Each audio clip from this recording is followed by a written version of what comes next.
दोस्तों मध्य प्रदेश शैक्षणिक न्यूज में आज बात करने वाले हैं ई अटेंडेंस को लेकर नया अपडेट निकल के सामने आया है। साथ में वर्ग 3 की नियुक्ति को लेकर भी दोस्तों बात करने वाले हैं एवं नई शिक्षक भर्ती वर्ग 1, वर्ग 2, वर्ग 3 में जो बदलाव किया गया है उस संबंध में भी अपडेट लेकर आपके सामने आया हूं। दोस्तों सबसे पहले आप देखेंगे 3 लाख शिक्षकों को काटा गया वेतन, आयुक्त बोले अपडेट होगा शिक्षक ऐप। दोस्तों पूरी अपडेट देखते हैं। ई अटेंडेंस के आधार पर जुलाई माह का वेतन स्कूलों में रोक दिया गया है। प्रदेश में 3 लाख शिक्षकों का वेतन अधिकारियों का वेतन संचालय द्वारा रोक दिया गया है। साथ ही दंडात्मक कार्रवाई भी की जा रही है। इस पर असंतोष जताते हुए शिक्षक संगठन के प्रतिनिधि शुक्रवार को लोक शिक्षण संचालय पहुंचे और आयुक्त से मुलाकात की। आयुक्त श्री अभिषेक सिंह जी ने संघ के प्रतिनिधि मंडल को आश्वस्त किया है बिना वजह किसी भी शिक्षक का वेतन नहीं काटा जाएगा। संकुल प्राचार्य व आहरण वितरण अधिकारियों पर भी कोई कार्रवाई नहीं होगी। विभाग का शिक्षक ऐप भी जल्द से अपडेट किया जाएगा ताकि तकनीकी खामियों के कारण किसी भी शिक्षक या प्राचार्य का बेवजह नुकसान न हो। शुक्रवार को मध्य प्रदेश शिक्षक संघ के प्रदेश अध्यक्ष 31 सदस्य प्रतिनिधिमंडल आयुक्त लोक शिक्षण संचालय से मिलने पहुंचे। संगठन के नेताओं ने आयुक्त को बताया कि अनेक विद्यालय व स्थानों पर नेटवर्क कनेक्टिविटी की समुचित व्यवस्था नहीं है। प्राकृतिक आपदा तथा मानसूनी बाधा एवं पारिवारिक घटना दुर्घटना विपदा के आने पर शिक्षक को दोषी मानकर वेतन काटना अनुचित एवं अमानवीय है। आयुक्त ने सभी को आश्वस्त किया है कि प्राकृतिक आपदा एवं मानसूनी बाधा तथा विषम परिस्थितियों के कारण यदि कोई शिक्षक ई अटेंडेंस नहीं लगा पाता है तो उसे ना तो दंडित किया जाएगा और ना ही वेतन काटा जाएगा। आयुक्त ने माना है कि प्रदेश में 95 से 96% शिक्षक विद्यालय में उपस्थित होकर अटेंडेंस लगा रहे। तो दोस्तों यहाँ पर स्पष्ट कर दिया गया है कि यदि वाजिब कारण से कोई ई अटेंडेंस नहीं लगा पा रहा है तो उनका वेतन नहीं काटा जाएगा दोस्तों। और दोस्तों जो भी वेतन काटा गया है उसे भी अपडेट यहाँ पर किया जाएगा, ऐसा आश्वासन दिया गया है। दोस्तों अब बदलाव किया गया है ई अटेंडेंस में। शिक्षकों के ई अटेंडेंस में बदलाव, ऐप भी अपडेट स्कूल के 200 मीटर दायरे में ही मिलेगी सुविधा। दोस्तों यहाँ पर आप देखेंगे अब बंक नहीं मार पाएंगे शिक्षक, स्कूल से ही करना होगा लॉग आउट।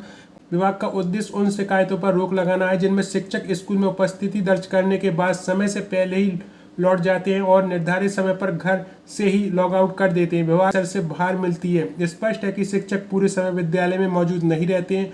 बाद में ऐप में लोकेशन आधारित नई व्यवस्था लागू की गई है। दोस्तों हमारे शिक्षक ऐप में फेस रिकग्नाइजेशन और जीपीएस लोकेशन के आधार पर उपस्थित करनी होती है। शिक्षक लॉगिन करने के 6 घंटे बाद ही लॉग आउट कर सकते हैं। उदाहरण के लिए यदि कोई शिक्षक सुबह 10:30 बजे उपस्थिति दर्ज कराता है तो वे शाम 4:30 बजे ही लॉग आउट कर सकेगा। यदि उपस्थिति 11 बजे दर्ज की है तो लॉग आउट शाम के 5 बजे बाद ही संभव होगी।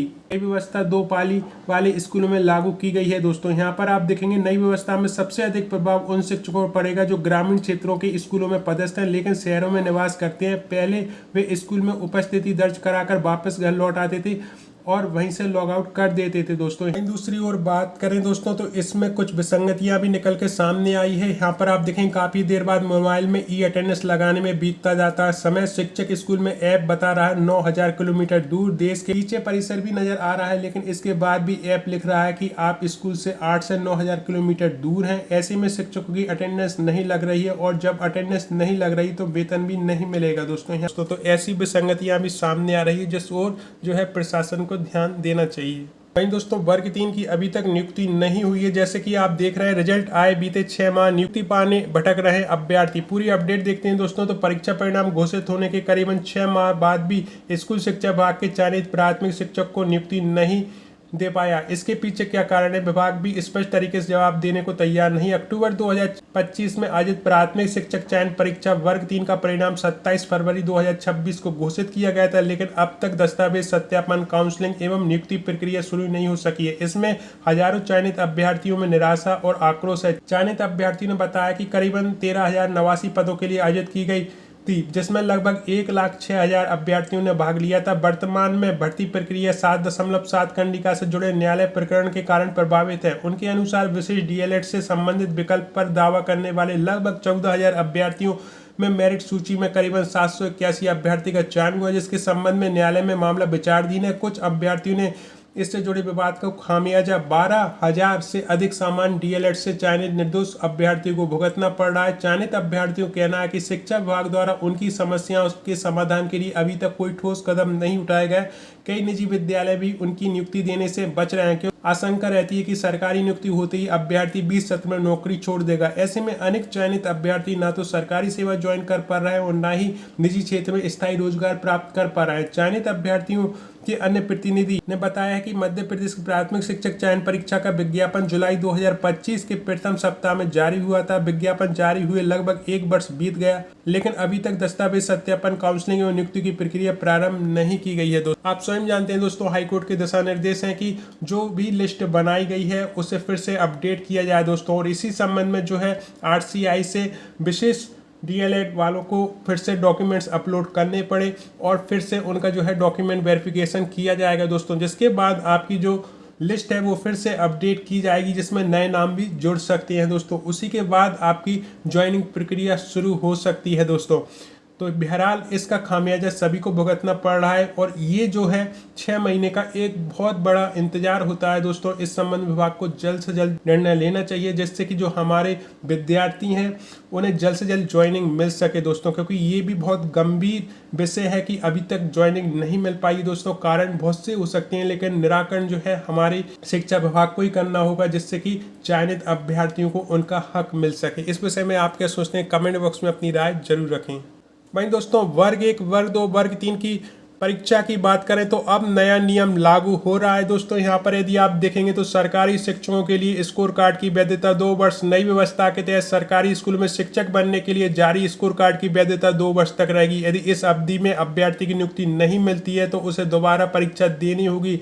भर्ती के लिए विभागीय पोर्टल पर रिक्त पदों की जानकारी जारी की जाएगी और मेरिट के आधार पर चयन किया जाएगा। हालांकि ईएसबी अधिकारियों का कहना है कि नई प्रणाली में अभ्यर्थी को भविष्य में अपने स्कोर में सुधार करने का अवसर भी मिलेगा। उम्मीदवार चाहे तो दोबारा परीक्षा देकर बेहतर अंक प्राप्त कर सकता है दोस्तों। तो आप पात्रता परीक्षा एग्जाम देंगे दोस्तों, उसकी मार्कशीट की वैधता 2 साल तक होगी दोस्तों। हालांकि आप हर साल एग्जाम दे सकते हैं दोस्तों, और जो आपकी ज़्यादा स्कोर वाली मार्कशीट है उससे आप आवेदन कर पाएंगे।